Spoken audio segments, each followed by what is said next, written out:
हिंगोली के MP Hemant Patil ने अपनी पार्लिमानी रुकनीत से इस्तीफा दे दिया है। इन्होंने अपना इस्तीफा लोकसभा के स्पीकर को सौंप दिया है। ये इस्तीफा इन्होंने मराठा रिजर्वेशन के लिए दिया है। एमपी हेमंत पाटिल ने हाल ही में मराठा रिजर्वेशन को लेकर दिल्ली में अरकान पार्लियामान की एक मीटिंग भी की थी, जिसके बाद इन्होंने एवत महल जिले में होने वाले एहतजाज का दौरा करने के बाद अपनी रुकनीत से इस्तीफा दे दिया। हेमंत पाटिल मराठा रिजर्वेशन पर इस्तीफा देने वाले पहले एमपी बन गए हैं।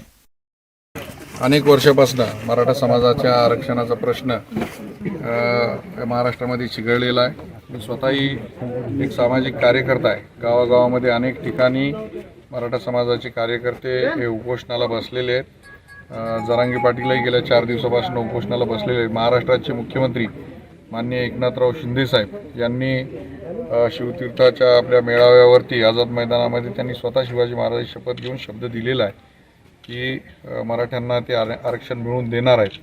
परंतु ज्या पद्धतीने गावागावामध्ये आंदोलन चालू आहे, अनेक ठिकाणी राजकीय पदाधिकाऱ्यांच्या कार्यकर्त्यांच्या गाड्या फोडल्या जात आहेत, गाड्या अडवल्या जात आहेत। माझी मराठा समाजातल्या कार्यकर्त्यांना विनंती आहे की आरक्षण हे मिळालं पाहिजे। त्यासाठी गावातल्या कार्यकर्त्यांनी गावात आंदोलन करावं, जे काही जिल्ह्याचे असतील त्यांनी जिल्ह्याच्या ठिकाणावर करावं।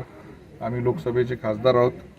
दिल्लीमध्ये यापूर्वी सर्व खासदारांची मी बैठक बोलवली होती। 23 खासदार याच्यामध्ये सहभागी झाले होते आणि दिल्लीमध्ये मी स्वतः लोकसभा अध्यक्षांना भेटून हा राजीनामा देणार आहे, जेणेकरून देशाचं जे लक्ष आहे हे या प्रश्नाकडे वेधलं गेलं पाहिजे आणि मराठा समाजाला आरक्षण मिळालं पाहिजे।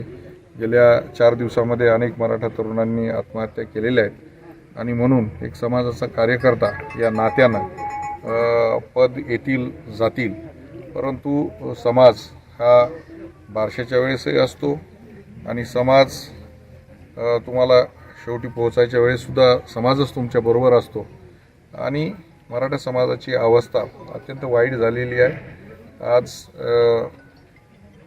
अनेक वर्ष गड किल्ल्यांमध्ये राहणारा, वाड्यावर राहणारा समाज आज मोलमजुरी करून जगत आहे। शैक्षणिक अवस्था अतिशय वाईट आहे आणि या समाजाला आरक्षण मिळालं पाहिजे ही माझी स्वतःची वैयक्तिक भूमिका ही लोकसभेमध्ये सुद्धा मी मांडलेली आहे आणि निश्चित दिल्लीच्या व्यासपीठावर सुद्धा मी मांडणार आहे आणि म्हणून आज हा राजीनामा मी लोकसभा अध्यक्षांकडे पाठवत आहे।